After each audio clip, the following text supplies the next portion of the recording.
नमस्कार, disclosure with Vinod में आपका स्वागत है। और आज हमारे साथ डिस्क्लोज करेंगे advocate R S Pathania, farmer MLA. Pathani साहब, आपका स्वागत है।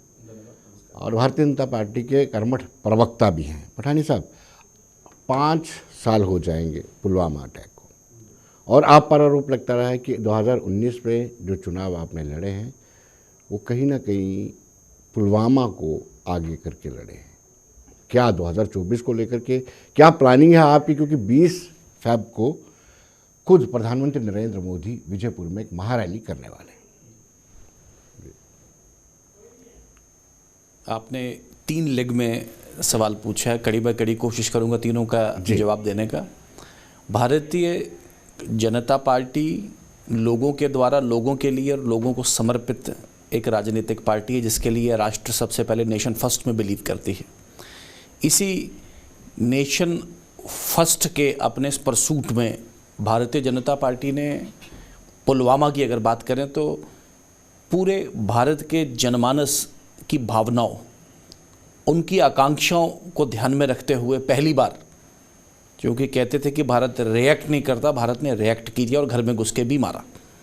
वो दूसरी बात है, लोगों ने अगर उसका वो डिविडेंड पार्टी को दिया, लेकिन भारतीय जनता पार्टी के लिए भारतीय जनता पार्टी का मूल, भारतीय जनता पार्टी की विचारधारा और भारतीय जनता पार्टी की लोक लुभावनी पॉलिसी और प्रोग्राम, चाहे वो जल जीवन मिशन की बात हो, हर घर बिजली की बात हो, या किसान समृद्धि की बात हो, या जनधन योजना की बात हो, तो डिटेल में अगर स्कीम्स की बात करें तो चर्चा लंबी हो जाएगी। लेकिन जो विकास कार्य भारतीय जनता पार्टी ने अपने दौरान किए हैं और जो ease of living Bharatiya Janata party के कार्यकाल में आम आदमी का अच्छा हुआ है। आज एक फार्मूलाज का ही जिसे कहते हैं बहुत बड़ा एक रिवाज है। आज बताया जा रहा है, एक हैशटैग चल रही है कि फार्मर्स सुइसाइड कर रहे हैं। 2 बहुत बड़े एक डिविडेंड। फर्स्ट ऑफ ऑल, ये जो प्रधानमंत्री किसान समृद्धि 6,000 रुपये, जिसने किसान एक रूरल डिस्ट्रेस को दूर करने में बहुत बड़ा रोल है इसका। फिर किसान क्रेडिट कार्ड, किसान क्रेडिट कार्ड भी हो गया एक सॉफ्ट टर्म एक लोन है, वो अपनी शादी में, अपने मकान में, अपनी ज़मीन के, अपने फसल में इस्तेमाल करता है, और जिससे कहीं ना कहीं एक इंडिपेंडेंस जिसे कहते हैं, एक नया फ्रीडम एक किसान भाई को, किसान परिवार, किसान गृहस्थी को मिलता है। इन सब के साथ साथ जल जीवन मिशन, हर घर बिजली, या शौचालय स्वच्छ भारत मिशन की बात करें, या improved school, improved road connectivity की बात करें, तो मुझे लगता है वाकई पहली बार ये एक मैसेज गया है कि सरकार का जो एक इम्पैक्ट है वो आखिरी पंक्ति में, आखिरी व्यक्ति तक गया है, और पूरा देश, पूरा जनमानस नरेंद्र मोदी जी के साथ खड़ा है। उनकी गुडविल, जो उनका एक प्लस पॉइंट है पब्लिक में, कि पब्लिक उन्हें एक लीडर के तौर पे, अपने परिवार बंधु के तौर पे, अपने एक संरक्षक के तौर पे जनता उन्हें मानती, ये बहुत बड़ी बात है। लेकिन रामलला के प्राण प्रतिष्ठान के टाइम को लेकर के कांग्रेस और अपोजिशन निरंतर आप पर आरोप लगा रही है कि निर्माण कंप्लीट नहीं हुआ था और प्राण प्रतिष्ठा कर दी गई, क्योंकि चुनाव बिल्कुल नज़दीक है। कांग्रेस और बाकी विपक्षी पार्टियों की एक बहुत बड़ी मुश्किल है। रामायण का छोटा सा अगर आपको एक वो चौपाई अगर कोट करूं, कि वो कहते हैं जब भगवान राम उसके पीछे चले गए ना, हिरण के पीछे, और सीता मोहित हुई, राम गए, और लक्ष्मण भी पीछे पीछे ढूंढते हुए चले गए, और सारी रामायण उस पर आधारित है। कहते हैं जब बुद्धि भ्रष्ट होती है, जहाँ बुरा वक्त जब आता है, वो ऐसे ही होता है जी, आदमी को ठीक नहीं लगता, बुरा नहीं लगता।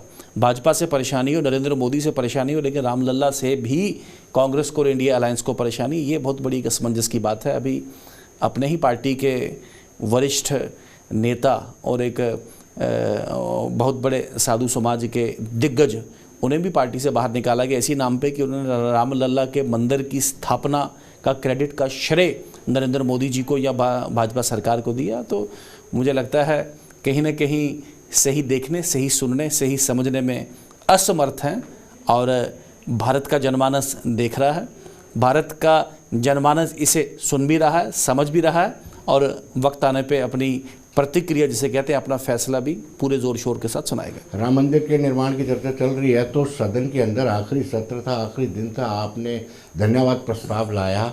क्या ये राजनीति से प्रेरित नहीं था? आप क्या साबित करना चाहते हैं? क्या पार्लियामेंट ने कानून पास किया था कि राम मंदिर का निर्माण होगा, प्राण प्रतिष्ठा होगी रामलला की, जो आपने धन्यवाद लाया। अब किनका धन्यवाद करना चाहते थे उस सदन नए पार्लियामेंट में? प्रधानमंत्री जी का उद्बोधन जो रामलला के मंदिर के दिन अगर आप सुने तो मुझे लगता है आपके सवाल का जवाब उसमें है कि राम विनय है, राम विवाद नहीं है। राम इस देश की और इस civilizational country, we are a civilizational state, we are not only simply a geographical unit. India is not only a geographical unit, India is a civilizational state. इस सिविलाइजेशनल स्टेट का जो सॉल है, जो उसकी बेसिक जो एक outlook है, basic इसका जो कंपोजिशन है, इसका जो आइडियोलॉजी है, वो लॉर्ड राम है।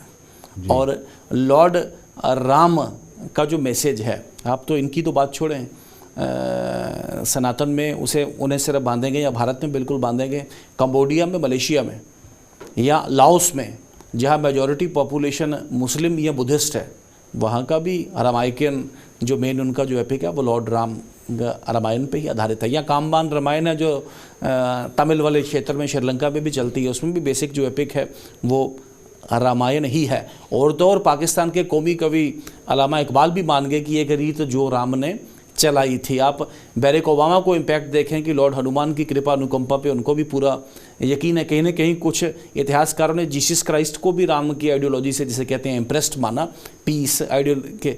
आप लॉर्ड राम का जो मैसेज है, और उस मैसेज को अगर पार्लियामेंट ने अपनी विल में अगर रिफ्लेक्ट किया तो कोई बुरी बात नहीं। ये इतना बड़ा ये विषय, इतना बड़ा विवाद जो कई 100 वर्षों से पनप रहा था। मैं बड़ी डिटेल में, बड़े इतिहास में, बड़ी हिस्ट्री में ना जाऊँ, 2 एग्जांपल अगर साइट करूँगा कि इससे पहले हनुमान टीला वहीं फैज़ाबाद में ही सम्राट अकबर के नाम का एक एंथ्रोपोलॉजिकल फैक्ट कि सम्राट अकबर ने अपने दौरान वो लैंड अलॉट की है 7 बीघा हनुमान टीला पे, और अपनी जो वो लिखते हैं स्थान, अपना कैंप लिखते हैं, वो लिखते हैं जन्म स्थान। फिर 1848 का आई थिंक इंसिडेंट है जब कुछ निहंग सिखों ने 19 को निहंग सिखों ने अंदर घुस के तो वहाँ पे मस्जिद के अंदर दीवारों पे राम लिख दिए, और जो कंप्लेंट वो करते हैं वहाँ के मुतवली, वो लिखते हैं मुतवली जन्म स्थान। तो this was a part of the history. और अब इसे टेस्टिफाई किया, मैंने 2 फैक्ट्स कोट किए। आर्कियोलॉजिकल सर्वे ऑफ इंडिया ने कोट किया कि वहाँ पे मंदिर स्टैंड करता था। मैं मुसलमान भाइयों को भी अपने बार बार यकीन करता हूँ, उनसे बात करता हूँ, उनको मुखातिब होने की कोशिश करता हूँ that you don't reflect the sentiment and the outlook of Mughals. आप हमारे हैं, हम आपके हैं, आप भारत में रहने वाले, आप हिंदुस्तान के रहने वाले हैं। ये मुगल सेंटिमेंट और वो चले गए जो मंदिर तोड़ते थे, आप उसका पार्ट नहीं है, ना आप उस सेंटिमेंट का पार्ट है, ना आप उस आइडियोलॉजी का पार्ट है। We are a composite culture. इसमें जैसे वो जो मुकदमा करने वाले अंसारी साहब भी अगर उस रामलला के अनुष्ठान में गए तो मुझे समझ नहीं आती इंडिया लाइन्स को क्या परेशानी थी इसमें। We are a composite culture, और इस कंपोजिट कल्चर की अगर रिफ्लेक्शन पार्लियामेंट में दी गई है, पार्लियामेंट ने अगर अपनी एकाग्रता के साथ, अपनी यूनानिमिटी के साथ अगर रेजोल्यूशन दिया है, हम सबको इसको वेलकम करना चाहिए। पठानिया साहब क्या मानते हैं कि भारत में राम राज्य की स्थापना की एक पेशरफ्ती है ये रामलला की प्राण प्रतिष्ठा सिर्फ, और क्या फिर बाकी धर्मों को आप डराना चाहते हैं? Absolutely not. मैंने कहा कि राम विनय है, राम विवाद नहीं है। राम का जो मॉडल, जो गवर्नेंस का जो मॉडल है, और ना सिर्फ सनातन बल्कि बाकी धर्मों के लिए, पूरे विश्व के लिए, और जब तक ये सृष्टि है तब के लिए राम राज्य ही मॉडल है, एक आइडियल। आप देखें तकरीबन 7-1000 वर्ष पहले लॉर्ड राम का जन्म अवधपुरी में सरयू नदिया के किनारे, जो इतिहास जो आर्टिफैक्ट्स इसमें रिपोर्ट करते हैं, और उस 7000 के बाद भी वो मैसेज कितना पावरफुल है। आप उस मैसेज को देखें कि आज के इस डिवाइडिंग सोसाइटी में, डिग्रेडिंग सोसाइटी में, बाप का बेटे के साथ रिलेशन क्या हो, भाई का भाई के साथ क्या हो, एक वाइफ का उसके हस्बैंड के साथ को, और जब एक आदमी जब उस कुर्सी पे बैठेगा तो और एक राजा की कुर्सी पे, रूलर की कुर्सी पे बैठेगा तो उसका आउटर्न कैसे हो। आपका बड़ा एक इम्पोर्टेंट वो एक एनेक्डोट है जहाँ पे एक मैं कोट करना चाहूँगा आपके समय की सीमा को समझते हुए कि लॉर्ड राम जब राजा थे तो एक कुत्ता और एक भिखारी की लड़ाई आपस में रोटी के लिए हो गई, और वो उस विवाद में उस कुत्ते ने इंसाफ की गुहार की लॉर्ड राम से, और लॉर्ड राम ने फैसला जो है उस कुत्ते के फेवर में दिया, उस भिखारी को डाउनग्रेड किया कि आपने जो रोटी के लिए जो लड़ाई लड़ी आपके लिए, आप बिल्कुल ठीक नहीं हो। तो बड़ा जस्टिफाइड, आप उसमें रीजंस देखें, आप उसके जस्टिफिकेशन देखें उसमें। तो 7007 के बाद भी ये मैसेज यूनिवर्सल है, ये कॉस्मोपोलिटन है। इसको किसी धर्म में बांधे या किसी जोग्राफिकल बाउंड्रीज में हम बांधे या किसी इरा में किसी पीरियड में बांधे या पर्टिकुलर कुछ लोगों के बीच में बांधे, मुझे लगता है लॉर्ड राम के कद को, उनकी आइडियोलॉजी को, उनके कैरेक्टर को, उनके स्टेचर को छोटा करने वाली बात है। तो लेकिन पठानिया साहब, जब आप राम राज्य की स्थापना की बात करते हैं तो एक तरफ आप हिंदुओं को यूनाइट करते हैं, दूसरी ओर एक समुदाय को डराने का प्रयत्न करते हैं। एब्सोल्युटली, ये कांग्रेस का आरोप है, मैं नहीं लगा रहा। देखिए, उनका कहना है कि एक तरफ आप कंसोलिडेट करते हैं अपने वोटर को, जब आपकी 2 सीटें, सबका साथ जी, सबका विकास और सबका विश्वास भारतीय जनता पार्टी का नारा है। भारतीय जनता पार्टी समावेशी विकास में और समावेशी ही पूरे देश के, चाहे किसी की ज़ुबान क्या है, किसी का बोली क्या है, किसी का खान लान पान क्या है, सभी इकट्ठा होकर इस भारत के लिए, इस भारतवर्ष के लिए, इसके उत्थान के लिए, इसकी तरक्की के लिए काम करें, यही भारतीय जनता पार्टी का मानना। लेकिन कांग्रेस और कुछ जो घमंडिया गठबंधन के जो घटक दल हैं, वो इस किस्म का इंतशार पिछले दिनों में भी लोगों ने पैदा किया। I want to put a question. देखें, एक बड़े साफ और स्पष्ट शब्दों में, धारा 370 से इनको परेशानी है, यूनिफॉर्म सिविल कोड से इनको परेशानी है, राम मंदिर से इनको परेशानी है। एक शब्द में अगर आएँ तो राम मंदिर का विषय 1947-48 में, बल्कि 49 में ज़्यादा बन के उभरा जी। और उस वक्त जवाहरलाल नेहरू जी ने मिसमैनेज किया, अल्टीमेटली राजीव गांधी जी नहीं तो वो ताला खोल के शिलान्यास तो उन्हीं के दौरान हुआ ना। अगर आप नहीं मंदिर बना पाए, हमने बनाया, तो कौन सी बुरी बात है। धारा 370 की बात करें, भारतीय जनता पार्टी का तो कोई भी सांसद नहीं था उस वक्त पार्लियामेंट पे, लेकिन जवाहरलाल नेहरू जी ही बोले कि ये टेम्पररी रहेगा। हाँ, वो जवाहरलाल नेहरू जी की बात अगर कांग्रेस फुलफिल नहीं कर पाई, भारतीय जनता पार्टी ने की, तो कौन सी बुरी बात है। यूनिफॉर्म सिविल कोड की बात करें तो कॉन्स्टिट्यूएंट असेंबली में, भारत के संविधान में लिखा गया कि यूनिफॉर्म सिविल कोड होगा। बार बार जवाहरलाल नेहरू, बड़े बड़े नेता, सरदार पटेल इस बारे में बोले कि यूनिफॉर्म सिविल कोड करना है, आप नहीं कर पाए, हमने अगर किया तो कौन सी बुरी बात होगी, उसमें कौन सी पोलराइजेशन की बात हो गई। यू वांट टू डिफाई, मेरा एक रिस्पेक्टफुल सबमिशन है कि घमंडिया गठबंधन जो संविधान के निर्माताओं की, और जो कांग्रेस के जो बड़े दिग्गज नेता रहे, भाई महात्मा गांधी जी की लेगेसी ही कांग्रेस और कांग्रेस के कार्यकर्ता और कांग्रेस की पार्टी आज तक क्लेम करती है। महात्मा गांधी जी ही का ही जो लीड जो भजन था, रघुपति राघव राजा नाम, आखिरी वक्त में हेराम ही उनके जिसे कहते हैं मन में था उसमें। और जो शांति का संदेश उन्होंने लॉर्ड राम को एक कोट भी किया महात्मा गांधी ने कि देखें, जिनकी बीवी किडनैप हो गई हो, कोई उठा के ले गया हो, और वो फिर भी शांति संदेश भेजते हैं उनके लिए। 2 बार भेजा, पहले हनुमान जी को भेजा, फिर अंगद को भेजा, शांति संदेश पहले वो। तो एक पीस का एक जो मैसेज है जो लॉर्ड राम ने दिया, तो मुझे लगता है ये यूनिवर्सल है, कॉस्मोपोलिटन है। विपक्ष की कोई भी दाएं बाएं आगे पीछे की कोई भी फिलॉसफी चलेगी। पठानिया साहब, ये मल्लिकार्जुन खड़गे जब कहते हैं कि 2024 के चुनाव निर्णायक हैं, अगर भारतीय जनता पार्टी जीत के आती है तो दोबारा यहाँ पर लोकतंत्र बचेगा नहीं, और जो चुनाव भी होंगे वो रशिया के मुताबिक। मल्लिकार्जुन खड़गे जी और कांग्रेस की और बाकी घमंडिया गठबंधन के जो घटक दल है, उनकी मनोस्थिति का थोड़ा सा आइडिया मुझे है, और मुझे लगता है इस देश का जनमानस भी उनकी मनोस्थिति का थोड़ा सा एक जिसे कहते हैं एक्सपीरियंस उसका जनता को भी है। ऐसे बेतुकी बातें करना जिनका ना कोई सिर हो ना जिनका पैर हो। भारतीय जनता पार्टी भारत में भारतीयता में, भारत के संविधान में और भारतीय प्रजातंत्र में यकीन करने में, उसको मजबूत, उसको सशक्त करने में भारतीय जनता पार्टी यकीन रखती है। ये खोखले नारों के साथ या खोखले स्टेटमेंट्स के साथ या सोशल मीडिया पे एक रोज़ नया बवाल खड़ा करके लोगों को भ्रमित करना चाहते हैं, पर लोग 70 साल भ्रमित होते रहे। अब भारत का जनमानस ना भ्रमित होगा, ना जिसे कहते हैं पीछे हटेगा, ये डटेगा बिल्कुल, और ये आगे बढ़ेगा। और इस भारत पठानिया साहब, दरअसल उनको डर लगता है जो चंडीगढ़ में हुआ मेयर के चुनाव को लेकर के, या फिर जो उन्होंने ब्लैक पेपर जारी किया जिसमें कहा कि 411 विधायकों की खरीद फरोख्त हुई, 4 सरकारों को आपने गिराया। भयभीत होते हैं वो, कहीं ऐसा चलता रहा तो 2024 के चुनाव जीत करके दोबारा चुनाव ही ना कराएं। देखिए, मैंने एक बहुत बड़े राष्ट्रीय चैनल पे, मैं चंडीगढ़ वाले चैनल पे मैं ऑनलाइन था, मैंने इनको कहा कि ठीक है, एक आरोप है आपका, अगर उस वीडियो रिकॉर्ड जो आम आदमी पार्टी ने पोस्ट किया है अगर उसको सच माना जाए तो वाकई स्थिति ठीक नहीं है। बट क्या आज तक वो विधायक जिनके वोट वो ख़राब किए गए हैं, क्या आज तक वो प्रेस में आए हैं? क्या वो लोग कभी सुप्रीम कोर्ट में गए हैं अपना एक मसला बताने, जनाब हमने वोट इसको दिए और वोट उसको किए? अरे भाई, खुद आप कांग्रेस को कंट्रोल नहीं कर पाए, आपके हाथ में वोट आ नहीं पाए, अब आप नया विषय तैयार करते हो। आप अशोक चौहान जी को हम थोड़ी उठा के लाए, आपसे नहीं संभाले जाते। अब ज्योतिरादित्य सिंधिया जी को आप नाराज़ करते हैं। तो हम अगर इस देश के जो जिसे कहते हैं टॉवरिंग लीडर हैं, पर्सनैलिटीज़ हैं, उनको अगर भारतीय जनता पार्टी में एक ऑप्शन, एक जिसे कहते हैं आउटलेट अगर उनको दिखता है तो भारतीय जनता पार्टी उनको अगर अपॉर्चुनिटी देती है तो आपको परेशानी क्या है? आप पठानी साहब, आप कहते हैं कि सब सक्षम विपक्ष होना चाहिए। बिल्कुल, मतलब अच्छा मजबूत विपक्ष हो तभी सरकारें अच्छी चलती Exactly. है, लोकतंत्र भी पनपता है। लेकिन आपने जो स्लोगन दिया था कांग्रेस मुक्त भारत, आप तो कांग्रेस के सभी नेताओं को अपने साथ लेते हैं। कैसे बनेगा विपक्ष मजबूत और कौन रोक पाएगा? आप पर अंकुश कौन लगा पाएगा? देखें, ये देश बदल रहा है, 21वीं सदी का भारत है और ये देश बदला है। कांग्रेस ने अपने दशकों पुराने जो एक मॉडल को रीमॉडल करना, कांग्रेस एक परिवार से बाहर आ नहीं पाई।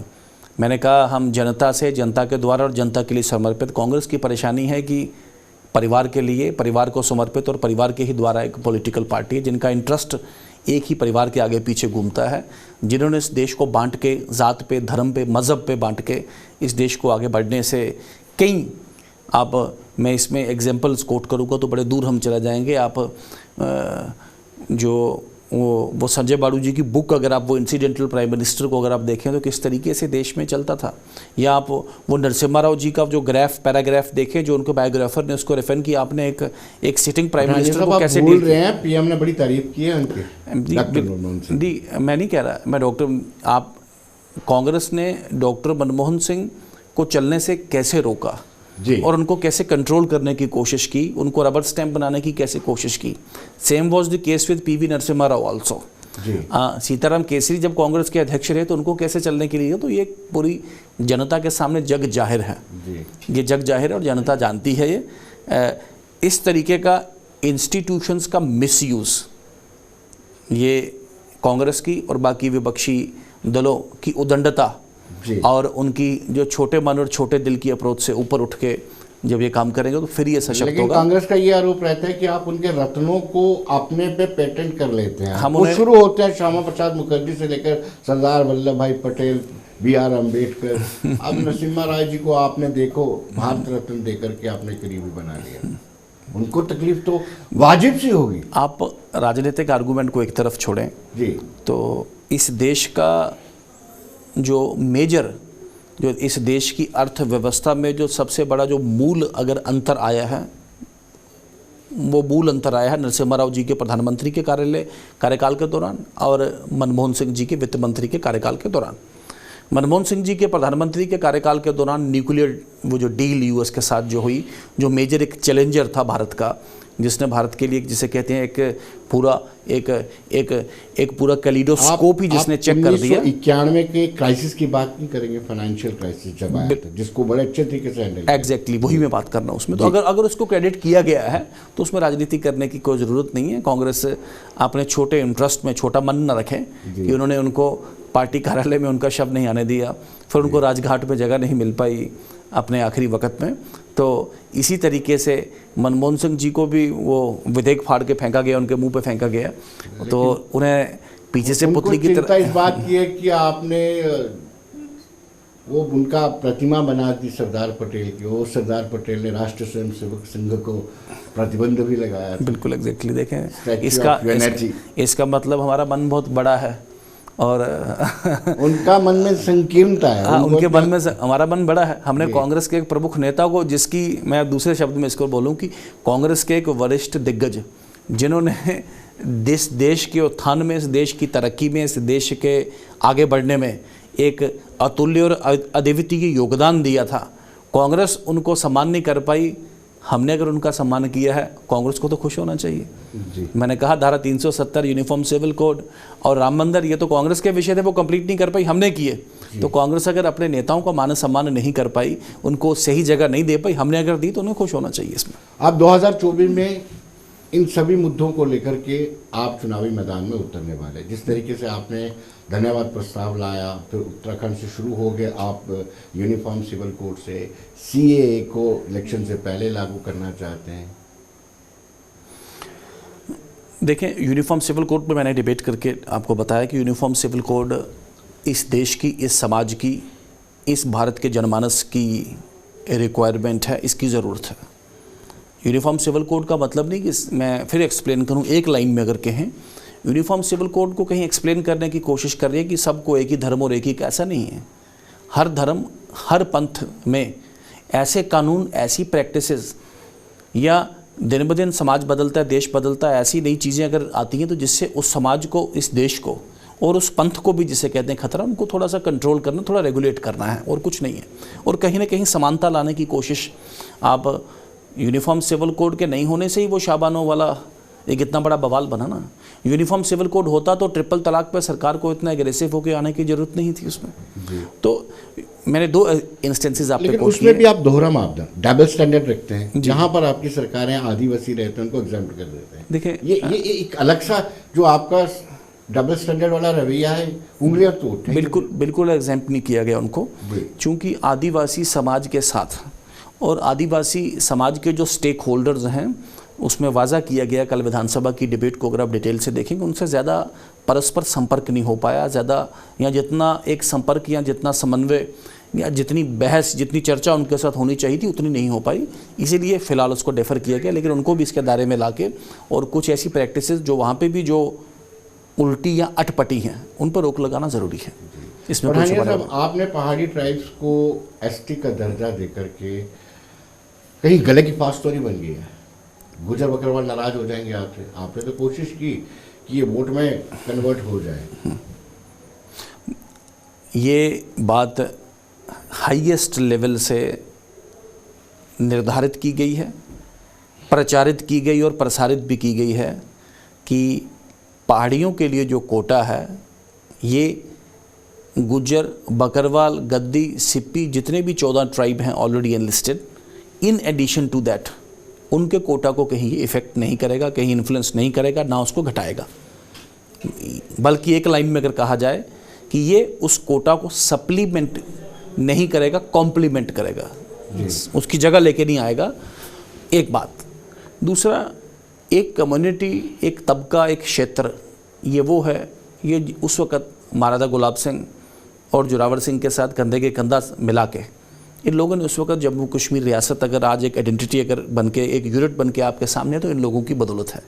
लेकिन समय की विडंबना और राजनीति, और बल्कि सस्ती राजनीति और कम, जिसे कहते हैं एक अकल और कम सोच का नतीजा है कि बहुत से पहाड़ी जो हमारे जो मित्र है, भाई बहन हैं, वो आज पाक अधिकृत कश्मीर में एक जिल्लत की ज़िंदगी जी रहे हैं। तो एक कम्युनिटी, एक तबका के इतिहास को, ये मैं बार बार कहता हूँ कि ये रिजर्वेशन की लड़ाई कम, और ये एक आइडेंटिटी की लड़ाई, शनाख्त की लड़ाई, सम्मान की लड़ाई, और इस पहाड़ी बिरादरी के इस जम्मू कश्मीर में उत्थान में उनको एक सही स्थान मिले, ये उसकी लड़ाई थी। ये लड़ाई आखिरकार पहाड़ी समुदाय ने जीती है, और प्रधानमंत्री नरेंद्र मोदी जी, गृह मंत्री अमित शाह जी, भारतीय जनता पार्टी के राष्ट्रीय अध्यक्ष जेपी नड्डा जी, और जम्मू कश्मीर का जो यूनिट है जम्मू कश्मीर वाला, ये सब, विशेषकर प्रभारी तरुण चुग जी, ये सब इसके आप बोलें कि इसके लिए वंदन और अभिनंदन पूरा जम्मू कश्मीर इनका करता है। और मुझे लगता नहीं, चंद कुछ लोग और कुछ ऐसे फैक्टर्स जो कम अंडरस्टैंडिंग की वजह से, जिनको ये बात समझ नहीं आई या जिनको किसी ने प्रवोक की, उन्होंने शोर करने की कोशिश की, लेकिन ऐसा कोई बड़ा बवाल जम्मू कश्मीर में हुआ नहीं जी। और मुझे लगता है कि ये जम्मू कश्मीर के इतिहास में, बल्कि मैंने शायद अभी से बात करते कहा था कि काल के कपाल पे जम्मू कश्मीर पे एक नया सूर्योदय हुआ है। पहाड़ी रिजर्वेशन, पाडरी, और पाडरी के साथ मेरे क्षेत्र में कोली, मतलब कि देखें, ये सरकारें, रामनाथ कोविंद जी कोली बिरादरी से थे जी, वो उनको ऐसी दर्जा है वहाँ पे। जम्मू कश्मीर में कोली बिरादरी क्या है, ये वो लोग हैं जिनको गद्दी लोग आगे अपना माल चराने के लिए रखते हैं। तो ये गद्दियों से भी एक छोटा इनका एक तबका, इनका इकोनॉमिक स्टेटस रहता है बहुत कम। मुझे लगता है क्लास 4 मुलाजम होंगे इनके, कोई इनका इससे ऊपर मुलाजम को बड़ी मुश्किल से कोई टीचर होगा मेरे ख्याल से, इससे ऊपर मुलाजमीन भी बड़ी थोड़ी सी इनकी गिनती है। तो गद्दियों को एसटी स्टेटस था, सिप्पी को एसटी स्टेटस था। इन्हीं की कम्युनिटी के 2 नाम हैं, कभी सिप्पी कहते हैं इनको, कभी कोली कहते हैं। जिसको रिकॉर्ड में सिप्पी लिख दिया उसको एसटी स्टेटस, लेकिन कोली को नहीं था। ऐसी बड़ी छोटी सी एक कम्युनिटी थी जम्मू कश्मीर में, गादा ब्राह्मण मेरे क्षेत्र से थे। हमने पुरजोर इसकी वकालत की और हमें धन्यवाद ही हैं जस्टिस जी डी शर्मा साहब के, जो commission for socially and economically backward classes के अध्यक्ष थे।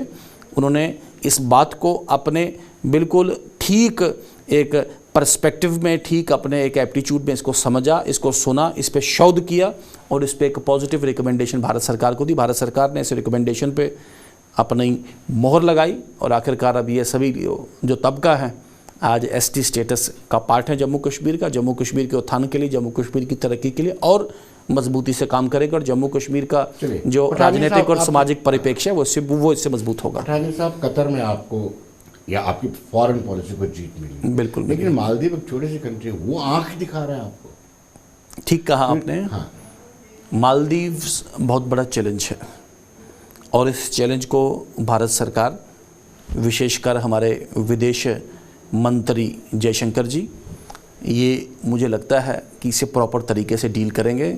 बिल्कुल ही उनके साथ लड़ना वो भी ठीक नहीं रहेगा और बिल्कुल ही कट ऑफ हो जाना वो भी ठीक नहीं रहेगा। वो जिसे अंग्रेज़ी में कहते हैं कैरेट एंड स्टिक अप्रोच करके मालदीव के साथ, डेफ्ट मैनेजमेंट के साथ, पॉलिटिकल मैनेजमेंट के साथ आगे बढ़ना पड़ेगा, ताकि हमारे जो स्टेक्स हैं वहाँ पे, उन स्टेक्स पे भी जिसे कहते हैं नुकसान ना हो। और दूसरी बात है, भारत की अपनी प्रभुसत्ता, अखंडता, आत्मसम्मान, उस पर भी कहीं ठेस ना पहुँचे, भारतीयों की भावनाएं भी कहीं आहत ना हो। अभी ऑनेस्टली स्पीकिंग थोड़ा सा एक पड़ोसी मुल्क थोड़ा सा ज़्यादा उनको एंगेज कर गया और हमारे थोड़े एंगेजमेंट से वो बाहर हैं। लेकिन आई एम होपफुल कि एक इफ़ेक्टिव डिप्लोमेसी जिसे कहते हैं, इफ़ेक्टिव अंतर्राष्ट्रीय नीति पे जो बंधन और प्रबंधन है, मुझे लगता है इस क्लिफ हैंगर से, इस पसों पे पठानिया से हम साहब, निकल पाएंगे। फार्मर लॉस आप रोल बैक कर लिए आपने, हालात और स्थितियाँ कैसी बनी, उसके बावजूद भी आज भी फार्मर नाराज है। कोई दो राय नहीं इसमें और कोई झिझकता नहीं इसमें कहने में, बल्कि मैं नहीं कहता बल्कि आम आदमी कह रहा है कि बिल्कुल चुनाव जब कगार पे खड़ा है जी, और इतना बड़ा एक माहौल इकट्ठा करना, मुझे नहीं लगता ये कोई तर्कसंगत है अच्छा, और इसका पब्लिक में एक अच्छा परसेप्शन है। आप वीडियोस भी अगर देखें मीडिया पे भी कि जितना बड़ा माहौल उस फार्म जिसे कहते हैं किसानों के आंदोलन में जो मिला था, इस बार वो नहीं है। जी, 3 मांगे उनकी सरकार ने इन प्रिंसिपल मांग ली है जी। चौथी मांग पे भी सरकार ने एमएसपी गारंटी लॉ पे बिल्कुल समिति बना के एक कड़ीबद्ध तरीके से बात करने की, सकारात्मक बात करने की पहल की है, लेकिन जिद पे अड़े हैं। मेरी उम्मीद है कि अपनी जिद से उतरेंगे और बातचीत के माध्यम से ही हल होगा। हालांकि मेरा पर्सनल ओपिनियन है जी कि फॉर्म लॉज, पार्टी का ओपिनियन नहीं, मेरा पर्सनल ओपिनियन, फॉर्म लॉज की वापसी से भारत ने एक बहुत बड़ा एक अपॉर्चुनिटी खोया।